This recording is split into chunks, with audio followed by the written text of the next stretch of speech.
Di bagian utara Suriah, banyak gedung sekolah yang kini lebih mirip bak bangunan angker. Bagaimana tidak?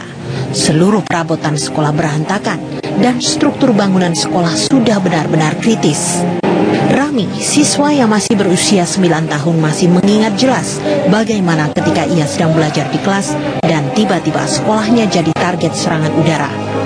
Ia bertanya-tanya, mengapa sekolahnya diserang? Apakah agar anak-anak tak lagi memiliki masa depan, termasuk merengkuh impian jadi seorang ahli hukum atau dokter? Begitu seringnya serangan menarget sekolah-sekolah, sampai anak-anak pun kini belajar evakuasi diri.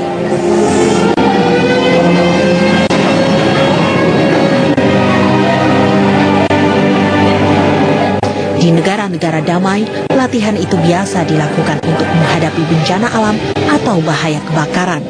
Namun anak-anak Suriah berlatih untuk menyelamatkan diri dari serangan bom. Anak lainnya, Khalid, punya kisah berbeda. Bocah 7 tahun itu kehilangan satu tangannya gara-gara bom di sekolahnya saat sedang bermain di halaman sekolah di Idlib. Khalid bercerita, ia sedang asyik bermain ketika mendengar suara pesawat. Bom dijatuhkan seketika itu, dan Khalid tak punya kesempatan untuk menyelamatkan diri.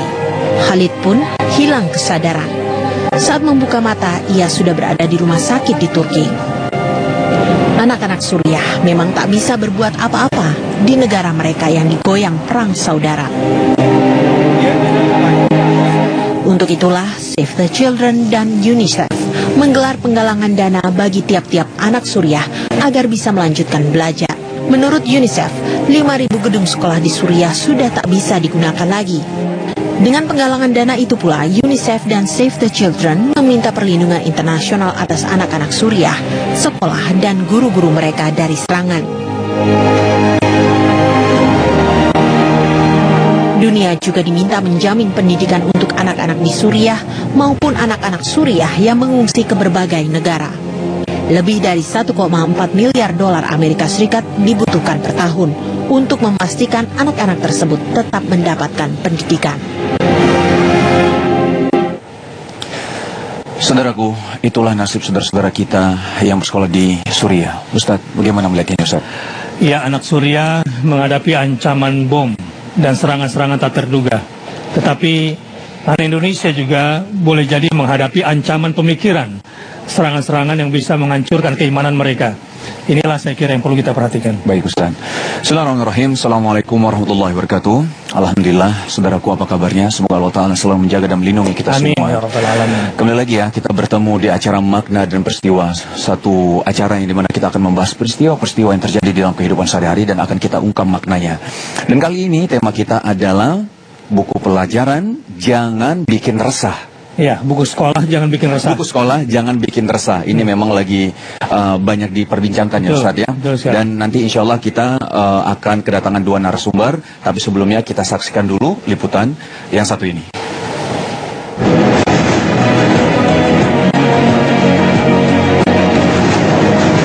Temuan LKS Bahasa Inggris kelas 4 yang berisi gambar porno ini ada di Sekolah Dasar Islam Terpadu Sabilillah Candi Sidoarjo.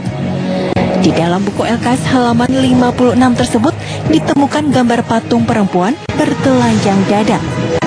Sehingga buku tersebut dinilai tidak layak beredar di kalangan siswa dan oleh guru sekolah tersebut langsung ditarik dari meja siswa kelas 4 untuk diamankan dan diserahkan ke Dinas Pendidikan Kabupaten Sidoarjo. Namun sayang, pihak Sekolah Dasar Islam Terpadu Sabilillah tidak bersedia memberikan keterangan terkait temuan LKS berisi gambar porno tersebut, lantaran pihaknya sudah menyerahkannya ke Dinas Pendidikan Sidoarjo. Salah satu siswa sekolah dasar yang memiliki LKS Bahasa Inggris ini mengatakan bukunya sudah ditarik oleh guru mereka dengan alasan mengumpulkan tugas pekerjaan rumah yang hingga saat ini belum dikembalikan. Sebelumnya dia tidak mengetahui di dalamnya terdapat gambar porno. Sementara itu, Mustain Baladan, Kepala Diknas Sidoarjo mengungkapkan temuan LKS berisi gambar porno ini di luar kewenangan Diknas Sidoarjo karena LKS tersebut bukan berasal dari Diknas dan pengadaannya dilakukan sendiri oleh sekolah. Diknas sebelumnya sudah memberikan standar untuk LKS sekolah dasar yang boleh beredar di Sidoarjo, yakni LKS yang berasal dan dibuat oleh kelompok kerja guru di lingkungan Diknas Sidoarjo, sehingga pengawasannya langsung dilakukan oleh Diknas Sidoarjo.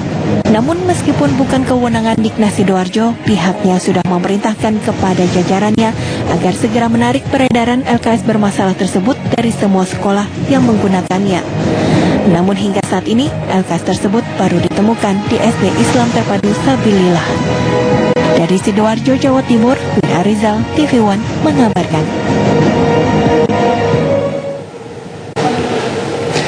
Alhamdulillah saudaraku, kita sekarang sudah bersama dua narasumber kita ya. Yang pertama adalah Pak Cipto Sumadi dari Kemendiknas, dan satu lagi adalah Bunda Neno Warisman, seorang public figure yang memang kita kenal sangat concern di bidang pendidikan. Apa kabar Bunda, sehat? Alhamdulillah. Alhamdulillah baik. Pak Cipto gimana kabarnya? Sehat? Alhamdulillah. Sehat. Alhamdulillah.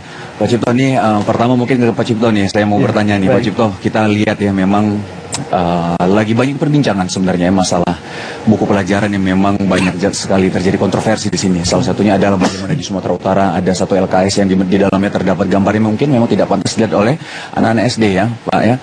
Satu lagi mungkin adalah masalah di daerah Sumatera Utara, bagaimana di situ terjadi satu sangat kontroversial ya, bagaimana urutan Nabi Muhammad SAW itu tidak di urutan yang terakhir tapi di urutan yang ke-13. Nah, Pak Cipto sendiri melihat ini bagaimana Pak? Ya, baik. Terima kasih Pak Wis. Ya. Yang pertama ingin saya sampaikan bahwa tidak semua buku pelajaran atau tidak semua buku yang digunakan oleh sekolah itu sebagai produk dari yang dihasilkan oleh Kementerian Pendidikan dan Kebudayaan.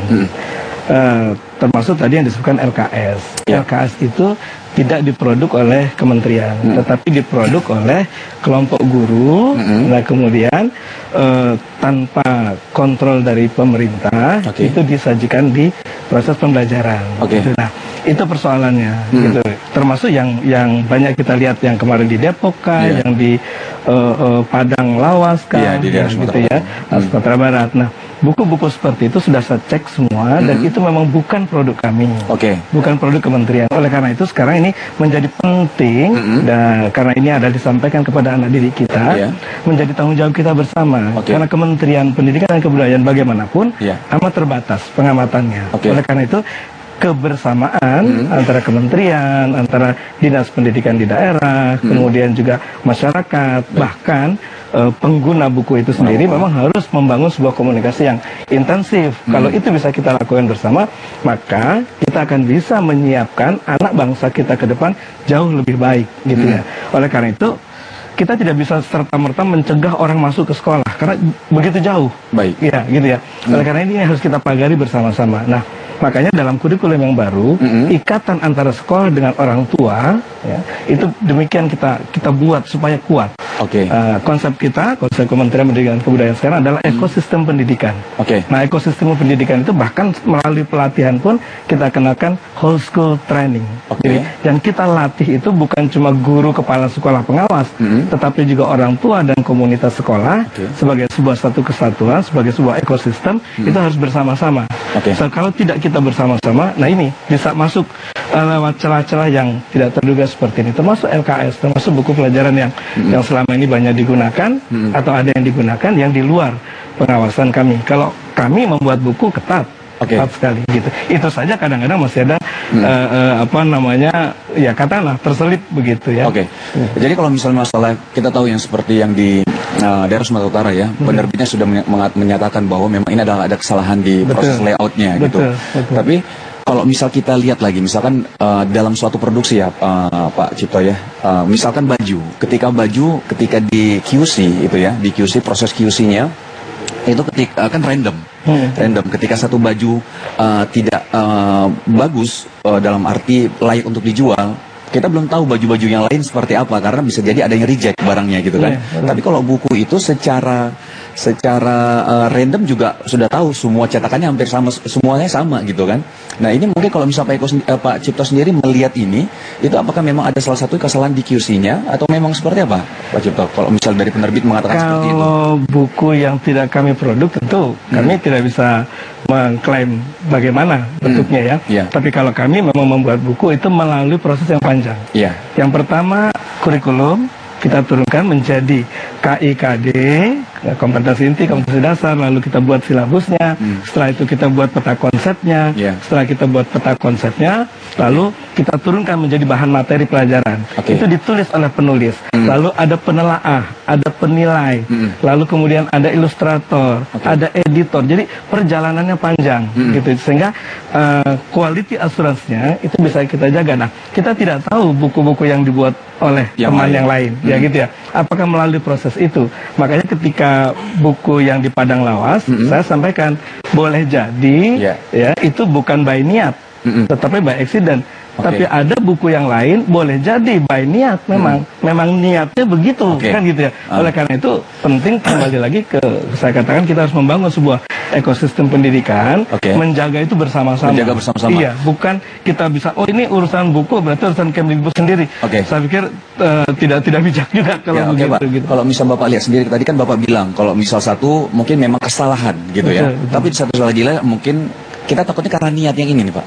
Nah, apakah ada koordinasi Pak sebenarnya dalam arti dengan penerbit? Karena penerbit kan bisa jadi salah, tapi kalau dari Kemdiknas kan itu ada urutan yang sangat panjang sekali sehingga terjadi satu buku yang memang berkualitas gitu Pak. Nah ini gimana Pak? Maksudnya takutnya kan ada beberapa penerbit yang memang punya niat yang tidak baik ini Pak gitu. Saya tidak tahu apakah ada niat itu atau tidak, tetapi paling tidak faktanya di lapangan sekarang ada buku yang memang digunakan oleh sekolah gitu, baik itu LKS atau apapun namanya, itu ada yang tidak melalui izin dari Kemdikbud, gitu. Itu persoalannya. Saya pikir kalau buku dibuat kemudian mau dikirimkan ke masyarakat melalui peraturan yang benar lewat kami, kan kami periksa lagi. Itu tadi yang kami buat sendiri. Yang dibuat oleh masyarakat pun kami periksa. Diperiksa juga? Iya. Tetapi apakah ini masuk ke kami atau tidak? Saya rasa mungkin tidak ya. Sejauh yang kami sebagai salah satu contoh tahun ini yang masuk ke kami itu buku non pelajaran ya. Buku non pelajaran itu 2.100-an lebih.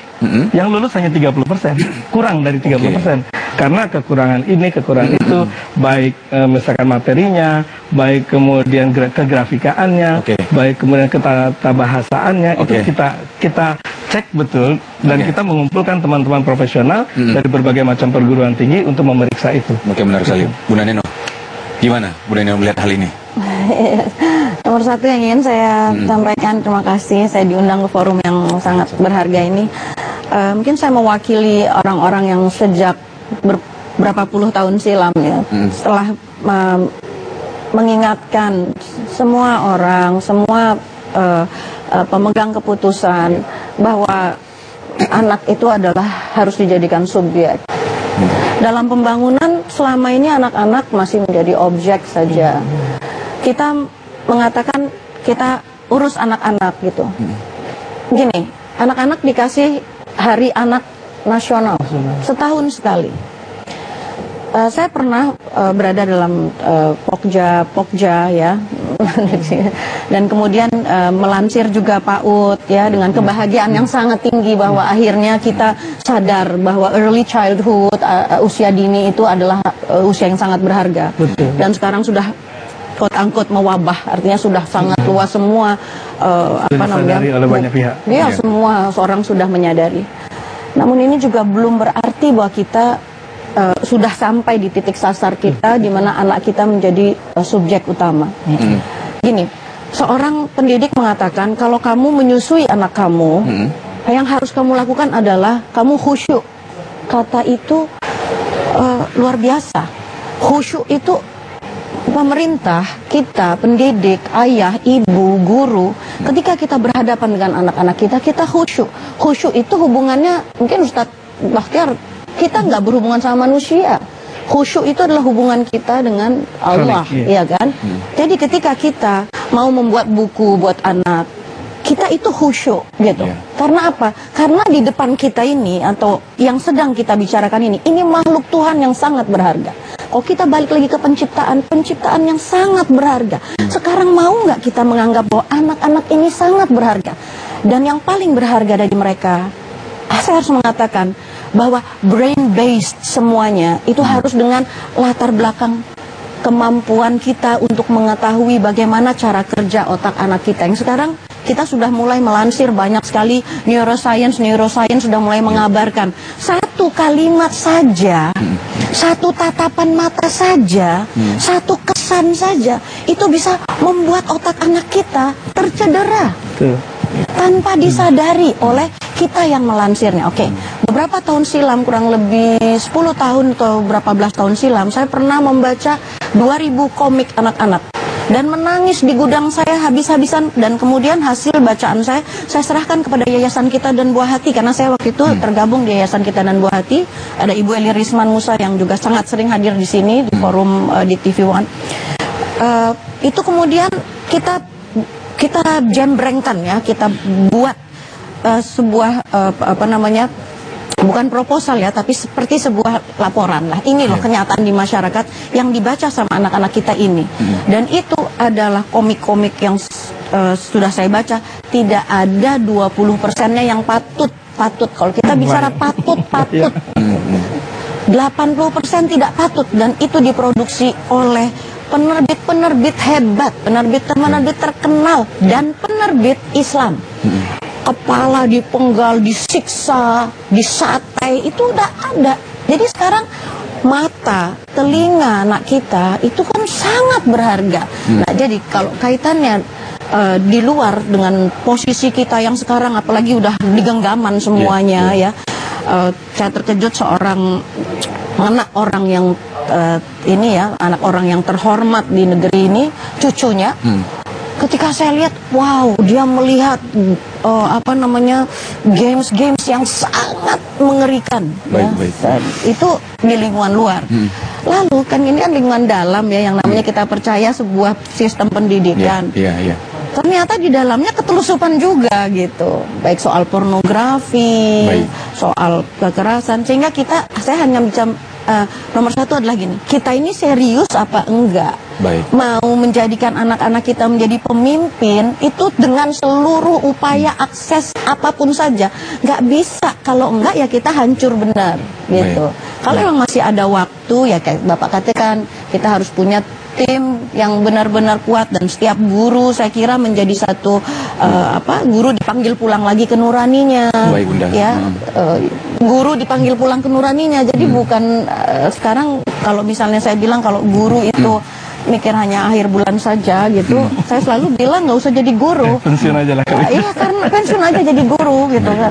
Dan ibu-ibu yang di rumah dia nggak mau baca, nggak mau memeriksa buku anaknya, nggak mau berubah ganti gaya ngomong sama anaknya dalam dunia parenting ya, berhenti aja jadi ibu. Karena ibu itu tugasnya memang kaulan kariman, kaulan maisuran, kaulan sidikon, kaulan layinan.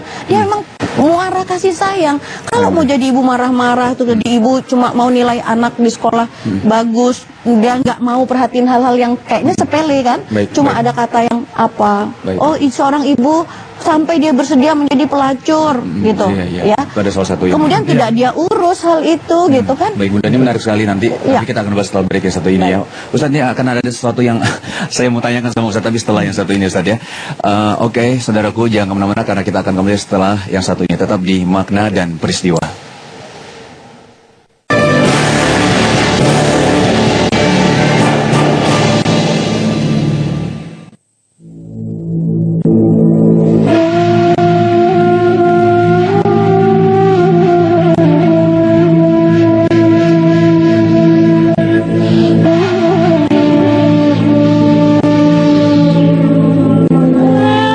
Buku yang diduga memuat unsur radikalisme berjudul Anak Islam Suka Membaca ini ditemukan oleh Sukron Hasan Habib yang merupakan orang tua murid.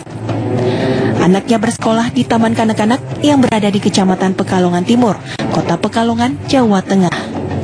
Menurutnya, setelah membaca buku yang dikemas dalam membaca praktis itu, terdapat belasan kata-kata dan kalimat yang bila disusun, kalimat akan membentuk kalimat unsur radikalisme. Bila suku kata yang ditemukan di buku anak TK ini dirangkai, akan membentuk kalimat, bila agama kita dihina, kita tiada rela. Lelaki bela agama, wanita bela agama, kita semua bela agama, kita selalu sedia jaga agama kita demi ilahi semata. Para orang tua mengaku merasa resah dengan buku berkonten radikalisme tersebut. Orang tua juga merasa kecewa atas lemahnya pengawasan dari Dinas Pendidikan dalam peredaran buku di lingkungan pendidikan Kota Pekalongan. Dinas Pendidikan Kota Depok segera bertindak cepat menanggapi adanya informasi buku pelajaran bagi anak sekolah taman kanak-kanak yang mengandung muatan radikal. Hasilnya, sebanyak 200 buku sekolah yang terbagi dalam 5 jilid dan 35 set buku dalam bentuk fotokopi disita Dinas Pendidikan dari sebuah sekolah TK yang berada di wilayah Kecamatan Cilodong, Depok, Jawa Barat. Adapun penarikan buku-buku tersebut disebabkan beberapa tulisannya tidak sesuai bagi anak sekolah TK. Selain menarik seluruh buku tersebut, pihak dinas pun telah melayangkan teguran keras ke pihak sekolah untuk tidak menggunakan buku tersebut kembali. Dinas Pendidikan Kota Depok bahkan akan mengancam akan menutup sekolah yang bersangkutan apabila masih menggunakan buku-buku yang tidak lazim digunakan bagi anak TK. Konten buku yang dianggap tidak layak dipelajari oleh siswa sekolah dasar ini terungkap setelah salah seorang orang tua siswa kaget ketika membantu anaknya mengerjakan pekerjaan rumah atau PR. Mengetahui hal tersebut, wali murid ini kemudian langsung melaporkan hal ini kepada pihak sekolah. Buku pelajaran yang merupakan bantuan pemerintah ini dianggap terlalu vulgar dan tidak sesuai dengan budaya lokal yang masih tabu membahas soal seks pada anak-anak. Materi yang membahas soal seks ini terdapat pada bab 5 dengan tema menjaga kebersihan alat reproduksi. Materi ini dimuat dari halaman 57 sampai halaman 62, yaitu sebanyak 6 halaman. Pada bahasan akibat pelecehan seksual, terdapat kalimat, bagi perempuan yang terlanjur hamil di luar nikah, besar kemungkinan akan menggugurkan kandungan. Jika sudah demikian, akan mengancam keselamatan anak, bahkan bayi.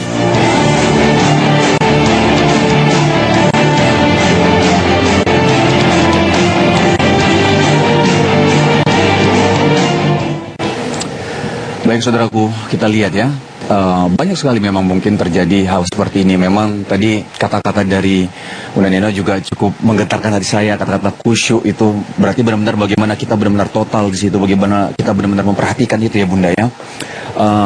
Sedikit ke Ustadz Batiar. Ya.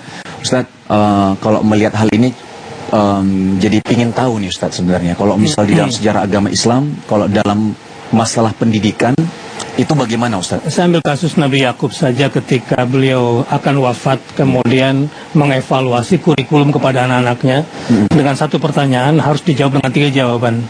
A'udzubillahi minasyaitonirrajim. Am kuntum syuhada idh hadara Yaqubal maut. Apakah kamu hadir ketika Yakub dijelang kematiannya? Idh qala li banihi, ketika dia bertanya kepada anak-anaknya. Ini sebagai kurikulum evaluasi diri. Kira-kira sukses nggak mendidik anak selama ini?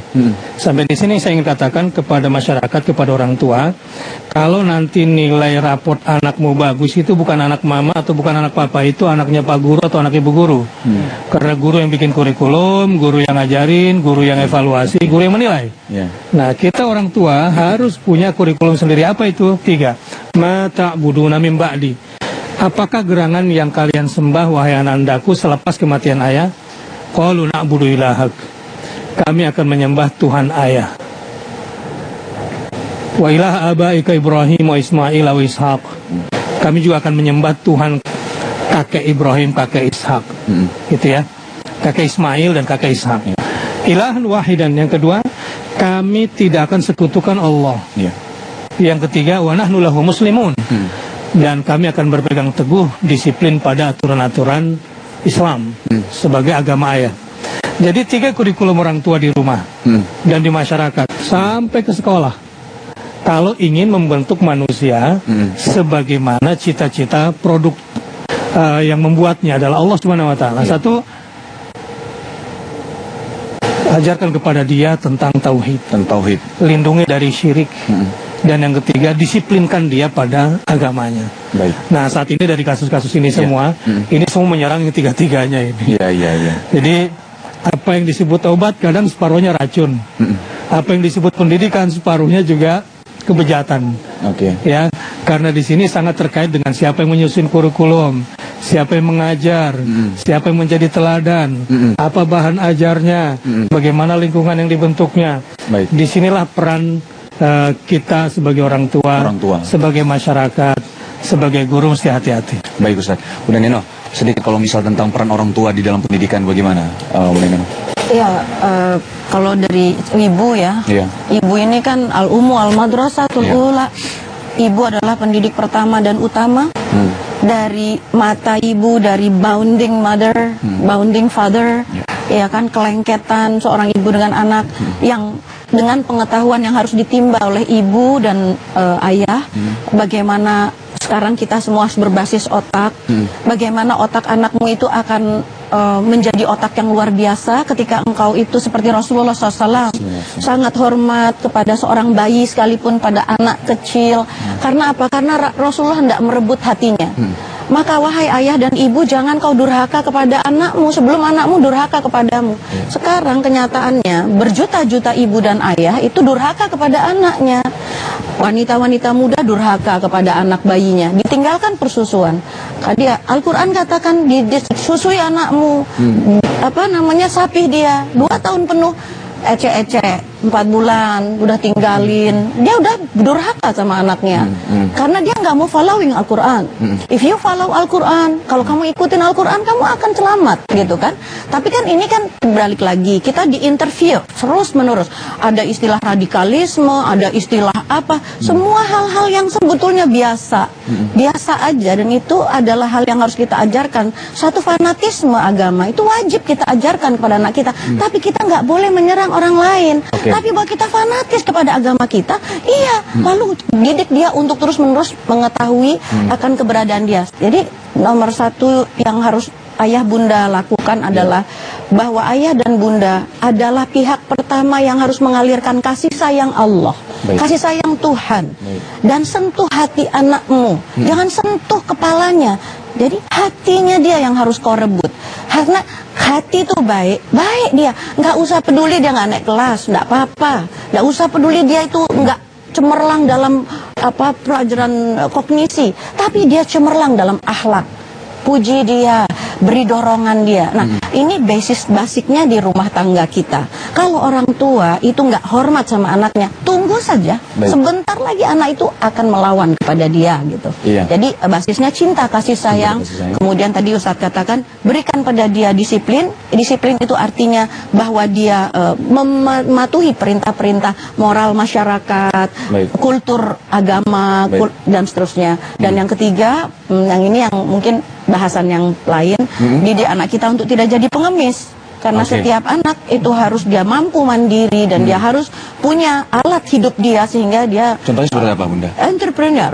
Didik anak-anak dari kecil untuk dia menghargai bakat dia. Lalu, nah ini juga tidak tergarap di dalam pendidikan kita, bahwa bakat itu akan membawa anak kita kepada puncak besarnya dia, titik besarnya dia.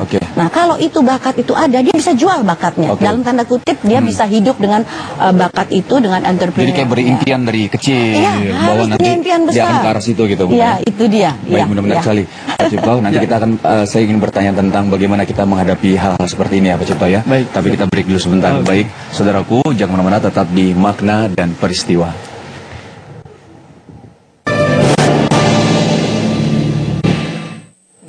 Menjiwai di dalamnya. Baik, saudaraku, masih di Makna dan Peristiwa. Baik, saya langsung kepada Pak Cipto. Pak Cipto, apa langkah Kemendikbud untuk mengatasi hal ini? Ya, terima kasih Pak Wisnu. Jadi begini, bagaimanapun pendidikan basisnya adalah kurikulum. Oleh karena itu kurikulum kita sekarang kita kembangkan tidak hanya mengembangkan kognisi yang dalam makna pengetahuan, tetapi yang kita kembangkan adalah sikap, keterampilan, dan pengetahuan. Sikap itu terdiri dari sikap spiritual dan sikap sosial. Karena kami sangat menyadari juga kemana arah pendidikan kita. Nah, dengan cara membangun sikap spiritual dan sikap sosial pada diri anak, gitu, maka insya Allah ke depan bangsa kita ini akan lebih baik gitu ya, dalam konteks pendidikan gitu ya. Karena ya sebagai muslim saya juga punya sumber. Dulu guru saya mengajarkan ya toir tirhatak fiadi gitu ya. Jadi wahai anakku, silakan kamu belajar apa saja. Khatak fiadi, tapi kendalimu ada pada orang tua. Itu tadi yang Bu Neno sampaikan gitu ya. Oleh karena itu, pendidikan tidak mungkin bisa berdiri sendiri di sekolah. Tidak bisa. Harus ada ikatan kuat dengan orang tua. Itu sebabnya Pak Anies sekarang mengembangkan pola pendidikan ekosistem pendidikan yang mengikat antara sekolah dengan orang tua. Sebab kalau itu kita lakukan, maka kita akan lebih baik. Lalu di dalam konteks buku ada 4 yang harus kita persyaratkan untuk buku. Yang pertama adalah learnable, mudah dipelajari oleh anak, bukan bahasa yang ngawang-ngawang, tetapi bahasa yang ada di sekitarnya dia pelajari yang sehari-hari. Guru juga begitu, teachable, harus mengajarkan sesuatu yang layak diajarkan. Jadi kalau mestinya guru, sehebat apapun kurikulum, pada akhirnya adalah guru yang the real kurikulum itu. Nah, kalau guru mengajar tidak baik, bagaimana hasilnya, gitu ya? Oleh karena itu teachable, guru itu harus mengajar dengan baik. Lalu measurable, yang diajarkan harus terukur. Bahwa ketika kita mengajar moral, ada persoalan-persoalan intangible yang kita pesankan, ya itu persoalan lain. Oleh karena itu di agama dan pendidikan kewarganegaraan itu ada sikap harus dinilai. Tetapi pada mata pelajaran sikap itu harus dikembangkan, gitu ya. Ditumbuhkan terus. Jadi guru lain non mata pelajaran TPK dan agama berkewajiban bersama-sama mengembangkan karakter anak, gitu ya. Yang keempat adalah word to learn, yang diajarkan itu nilai-nilai yang baik, gitu ya. Kita ngajar nilai-nilai yang baik aja kadang-kadang hasilnya masih agak kalau caranya salah gitu. Oleh karena itu materi itu harus baik. Nah, sehingga dengan demikian anak itu dengan 3 tadi konsep attitude, skill dan knowledge, kita kembangkan sikapnya anak, baik sikap spiritual, sikap sosial, kemudian keterampilannya. Sekarang adalah basis abad 21, informasi teknologi, teknologi dan lain sebagainya. Kita harus kembangkan ke arah sana, kita beri peluang. Kemudian yang ketiga adalah knowledge. Bagaimanapun knowledge tidak bisa kita lepaskan, karena itulah ilmu tanpa agama pasti buta, agama tanpa ilmu akan lemah. Begitu. Oleh karena itu kedua-duanya kita harus padu padankan, gitu. Nah, ketika memadu padankan kedua ilmu pengetahuan dan agama ini bersama-sama, di sisi agama kami juga tekankan kepada para penulis agama, bahwa penulis buku agama, bahwa agama itu bukan sekedar untuk dihafalkan secara verbalis, tetapi agama itu harus menjadi attitude dan perilaku. Oleh karena itu, buku pelajaran agama pun harus mengajak kepada anak untuk berbuat sesuatu. Apa itu? Paling mendasar adalah menghargai.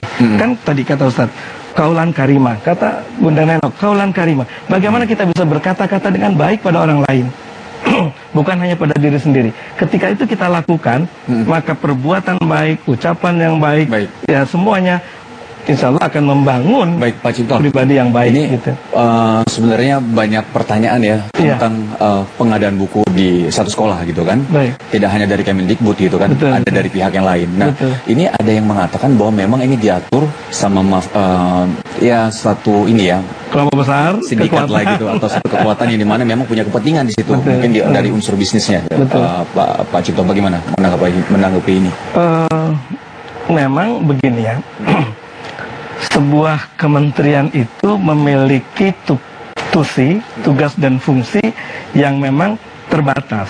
Oleh karena itu, kalau itu tadi ada hal seperti itu, maka tidak bisa kementerian melakukannya sendiri. Contoh kasus, tadi buku yang digambarkan, buku yang tentang anak Islam, cinta membaca atau apa itu tadi ya, begitu.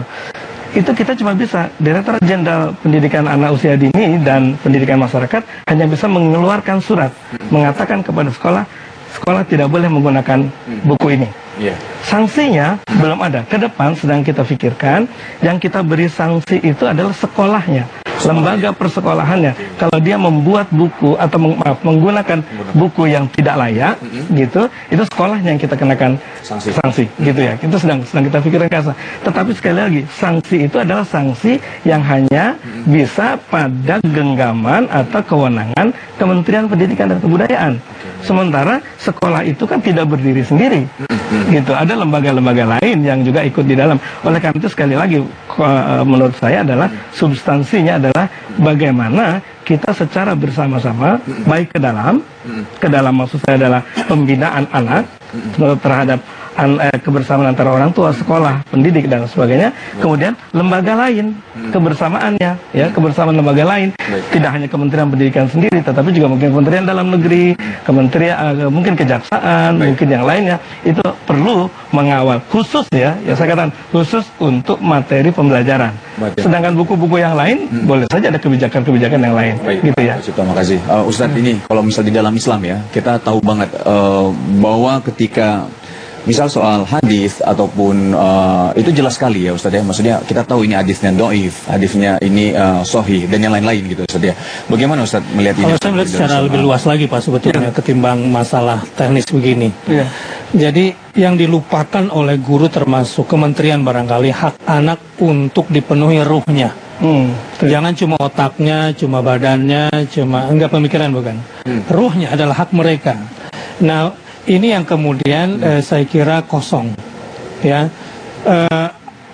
Perkembangan pendidikan dan generasi yang sedang terbangun sekarang ini, memang belajar agama, mereka sholat, tapi masih berdampingan, belum integrated. Gitu. Betul. Ya sekarang nih, sampai sekolah Islam, sampai sekolah Islam itu cuma pendidikan agama umumnya berjalan segini, dia tidak integrated. Itu yang pertama. Yang kedua. Di dalam Islam, apa sih ilmu itu? Gitu. Anak sekolah kan berguru kepada manusia, bukan kepada tembok, kolam renang, sistem, bukan. Kepada manusia yang digugur dan ditiru. Berguru itu kepada manusia untuk mencari apa? Ilmu. What is ilmu? Ilmu adalah alat untuk mengenal sesuatu sesuai hakikatnya, sesuai realitasnya. Di dalam Islam, nggak mungkin orang bisa dapat ilmu tanpa iman.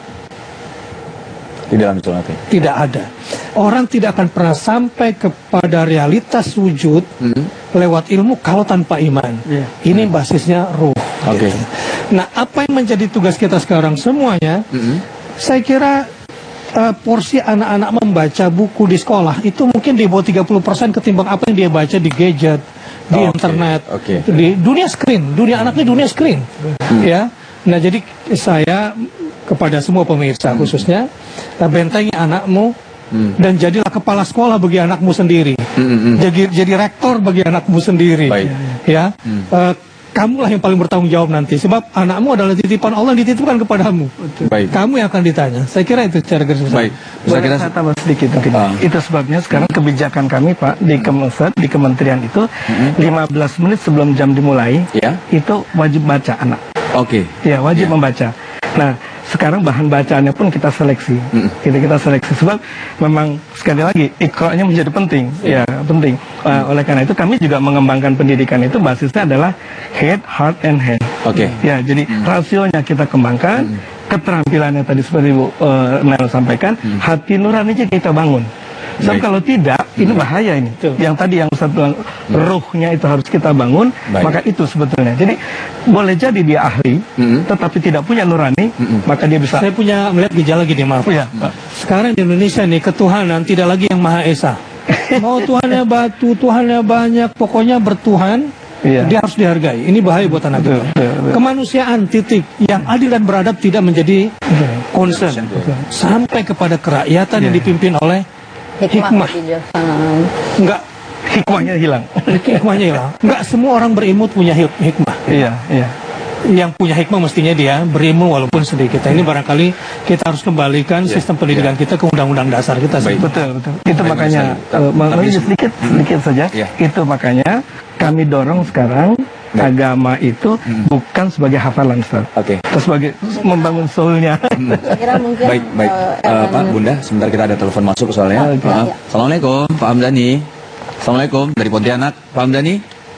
Waalaikumsalam. Waalaikumsalam, dari Pontianak, Pak Hamdani. Gimana kabarnya? Gimana Pak Hamdani? Baik, alhamdulillah. Pak Hamdani, silakan langsung mau memberikan komentar atau bertanya Pak Dani. Terima kasih Pak Ustaz. Silakan Pak Hamdani, langsung saja. Iya. Mengenai buku sekolah, tolonglah betul-betul direvisi, jangan kecolongan. Mengapa saya katakan kecolongan ya? Mungkin ini ada pembiaran atau bagaimana. Padahal di setiap dinas pendidikan itu kan udah pasti tahu. Tapi mengapa buku-buku seperti itu beredar di anak TK? Ya. Apakah kita ini mau bercerai-berai atau mau bersatu? Intinya begitu ya. Jadi kalau kita mau bersatu, tolong di sekolah-sekolah itu ajarkanlah kebangsaan ya. Karena kita ini bangsa Indonesia beragam, beraneka ragam ya. Tapi maaf Pak Ustaz, ini memang hanya dari masukan saya. Terima kasih. Baik, Pak Hamdani, terima kasih. Oh, baik. Pak Cipto bagaimana menanggapi ini? Baik, terima kasih. Itu yang menjadi concern di Kementerian Pendidikan dan Kebudayaan sekarang, Pak. Makanya pembelajaran apapun, bahkan termasuk pembelajaran agama, itu tidak boleh agamanya diajarkan secara verbalis, hafalan. Tetapi bagaimana membangun jiwa anak, meyakini keagamaan dan hidup bersama-sama. Saya yakin betul semua agama mengajarkan kebaikan dan hidup bersama-sama dalam kebinekaan, dalam keharmonisan. Dan itu yang sekarang sedang kita bangun. Sehingga dasar pengembangan kurikulum tadi, 3, attitude, skill, dan knowledge itu, sikap, keterampilan, dan pengetahuan itu tidak hanya menjadi kognitif menurut Ibu Nela tadi, tetapi menjadi behavior, kehidupan sehari-hari. Belajar IPA itu bukan untuk ujian IPA, tetapi untuk mengikuti prosedur dalam kehidupan. Kalau tidak, itu kan menjadi persoalan, begitu.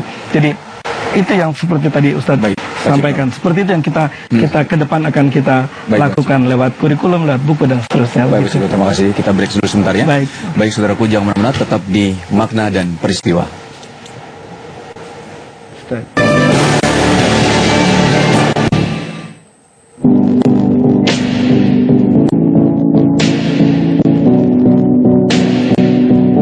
Buku adalah jendela dunia, dan membaca adalah kuncinya. Mungkin kata-kata itu paling tepat dalam menggambarkan sebuah buku. Namun, tak banyak pula yang menyalahgunakan fungsi buku tersebut dengan memberikan isi-isi yang menyimpang. Di Indonesia dalam waktu beberapa tahun ini, kian banyak kasus buku pelajaran yang isinya tidak sesuai dengan norma-norma yang ada. Berikut 5 kasus buku pelajaran yang menyimpang versi Makna dan Peristiwa. Yang pertama, kasus ini berasal dari kota Makassar. Di dalam buku yang berjudul Anak Islam Suka Membaca, ternyata mengandung paham radikalisme, seperti bom jihad, serta ada caci maki. Buku tersebut dianggap rentan pada anak-anak. Akhirnya, belasan buku tersebut kini telah dikumpulkan oleh pihak sekolah sebagai antisipasi sejak dini. Yang kedua, adanya buku pelajaran bahasa Jawa untuk kelas 6 SD yang mengandung unsur pornografi dengan Nganjuk, Jawa Timur. Buku ini menceritakan tentang kisah seorang raja yang sedang berburu di dalam hutan. Di dalam cerita tersebut disebutkan sang raja sangat merindukan istrinya yang cantik jelita hingga air syahwatnya keluar dan jatuh di sungai. Para orang tua menilai kalimat yang dimuat sangat tidak pantas dan tidak layak dibaca oleh anak didik yang masih duduk di bangku sekolah dasar. Yang ketiga, kasus ini ditemukan pada tahun 2014 di Bandung. Buku yang diperuntukkan bagi siswa SMA, SMK, dan MA ternyata terdapat penyimpangan, yaitu salah satu ajaran ketauhidan dari Muhammad bin Abdul Wahab memiliki beberapa poin ajarannya yang menyebutkan bahwa umat Islam diperbolehkan membunuh orang yang tidak menyembah Allah tanpa menjabarkan secara detail. Yang keempat, pada buku pelajaran agama di Kota Malang, munculnya kalimat yang memperbolehkan seorang ibu menjadi pelacur demi memenuhi tanggung jawabnya menghidupi anak-anaknya. Kalimat kurang patut untuk pelajar tingkat sekolah dasar ini termuat dalam buku kerja siswa Insan Bermartabat untuk semester 1 kelas 5 sekolah dasar. Buku kerja siswa ini dibuat oleh Dinas Pendidikan Kota Malang. Kabar tentang adanya kalimat tidak patut dibaca oleh siswa sekolah dasar ini pertama kali ramai terjadi di SD model Telogowaru. Yang kelima, kasus yang paling baru pada tahun 2016 ini. Ditemukannya buku pelajaran pendidikan agama Islam yang salah menuliskan urutan Nabi. Buku ini diperuntukkan untuk kelas 5 sekolah dasar, dinilai menyesatkan sebab di buku tersebut tertulis Nabi Muhammad SAW adalah Nabi ke-13, sedangkan Nabi Isa alaihissalam adalah Nabi ke-25. Kejadian ini tentunya membuat resah orang tua siswa sekolah dasar di Kabupaten Padang Lawas Utara, Sumatera Utara. Itulah 5 kasus buku pelajaran menyimpang yang akhirnya membuat para orang tua siswa khawatir dengan beredarnya buku-buku pelajaran tersebut. Semoga para penerbit dapat lebih berhati-hati dalam mencetak buku yang akan diterbitkan. Baik saudaraku, 5 kasus buku yang menyimpang yang memang sangat mengkhawatirkan kita sebagai orang tua karena ini sangat berpengaruh terhadap anak-anak kita. Baik, sekarang kita akan ada telepon masuk, langsung saja kita sapa. Assalamualaikum. Assalamualaikum. Warahmatullahi wabarakatuh. Baik, dari Pak? Dari siapa Pak? Dari Pak Khairul dari Medan. Baik, Pak Khairul dari Medan. Langsung saja Pak, singkat pertanyaan atau memberikan komentar, silakan Pak. Ya Pak Teguh. Pak. Habagat Pak, orang Aceh. Alhamdulillah. Bisa saja Pak ya. Langsung Pak, pertanyaannya. Saya tertarik masalah buku ini ya. Ya, silakan Pak. Saya sependapat dengan Pak Ustadz dengan dari guru. Ya Johan Nona Erisman tadi ya. Memang guru itu hanya sebentar kita. Selebihnya hanya orang tua. Saya pernah, umur saya sudah 65 tahun ya. Orang tua saya itu mendidik saya dari meja makan. Sampai saat ini saya terngiang-ngiang apa ucapnya. Antara ini ada sebuah berikut. Khairul kata dia, anak itu terbagi 3 katanya. Kenapa gitu saya jawab. Satu ya, kecil namanya anak, besar sedikit kawan. Oke, terputus dari Pak Herul di Medan ya. Langsung saja mungkin bisa diberi tanggapan dari Bunda Neno dan sekaligus kesimpulannya. Pak Cipto juga nanti ya Ustaz. Silakan Bunda Neno dulu. Ya, kita menyinggung soal kemampuan atau kemauan anak membaca buku. Semuanya berawal dari apakah di dalam rumah tangga kita itu ada kultur membaca. Membaca bukan hanya membaca fisik, tapi juga membaca itu adalah satu kegiatan di mana di rumah tangga itu ilmu menjadi mahkota. Jadi apakah berhasil orang tua ini tergantung dari orang tuanya mau atau enggak. Karena apa? Ketika anak-anak kita membaca, ya, maka mereka dapat memilah dan memilih. Namun dasar dari semua itu saya harap semua orang tua, guru, siapapun saja berikan hak-hak anak untuk mendapatkan yang pertama adalah bahwa Allah itu adalah Allah Tuhan dalam bahasa apapun saja, bahwa dia adalah pihak yang paling berkepentingan terhadap hidupnya dia dan dia paling berkepentingan. Itu adalah dasar yang paling utama. Saya kira itu saja. Makasih Bunda. Pak Cipto, silakan. Terima kasih. Singkat padat ya Pak. Ya. Cipto. Ketika seorang anak terlahir ke dunia, itu sesungguhnya ada kehidupan yang pertama, 1000 hari pertama kehidupan, yaitu ketika sperm dan ovum bertemu di dalam rahim dan kemudian itu menjadi tanggung jawab orang tua. Jadi 1000 hari pertama kehidupan kemudian ditambah dengan usia 4 tahun tadi Bu Nana sudah mengatakan itu ada golden age, kemudian sampai kemudian usia 8 tahun dan sampai dengan usia 18 tahun sampai dengan lulus SMA. Itulah yang menjadi concern Kementerian Pendidikan dan Kebudayaan. Kami menyiapkan itu untuk masa depan bangsa ini. Dan kami berharap semua, tentu Kementerian Pendidikan dan Kebudayaan tidak pernah bisa berjalan sendiri. Hanya dengan bersama-sama kita akan bisa membangun bangsa kita ini, yaitu masa depan bangsa kita ini sangat bergantung kepada anak-anak kita. Oleh karena itu saya pikir kebersamaan kita sama-sama ya, sangat diperlukan sehingga insya Allah ke depan bangsa kita akan menjadi lebih baik. Saya pikir terima kasih. Pada seluruh pemirsa dan orang tua, tujuan anak kita menuntut ilmu sebetulnya kan mengenal sesuatu sesuai dengan realitasnya. Dan ini hanya bisa kita tahu ketika Allah Subhanahu wa taala yang bimbing kita. Subhanaka la ilma lana illa ma 'allamtana. Ya Allah, Maha Suci Engkau, tidak ada ilmu yang bermanfaat yang berguna bagi kami kalau bukan Engkau yang mengajarkannya. Jadi, baca buku apa saja, tapi ukuran Anda sukses membaca buku adalah Iqra bismi rabbikal ladzi khalaq. Tinggi rendahnya pendidikan, banyak sedikit yang membaca buku, ukurannya adalah apakah kamu sudah mengenal Tuhanmu setelah membaca itu. Baik, terima kasih Pak Ustadz, terima kasih Pak Cipto, terima kasih ya. Baik, saudaraku, alhamdulillah kita tidak terasa sudah di ujung acara ya, dan terima kasih, semoga ini bermanfaat untuk kita semua. Jangan lupa untuk saksikan makna dan peristiwa besok, dan insya Allah kita akan membahas dengan tema yang berbeda juga. Saksikan terus ya makna dan peristiwa setiap sampai Jumat jam 8.30. Terima kasih sekali lagi. Assalamualaikum warahmatullahi wabarakatuh. Waalaikumsalam.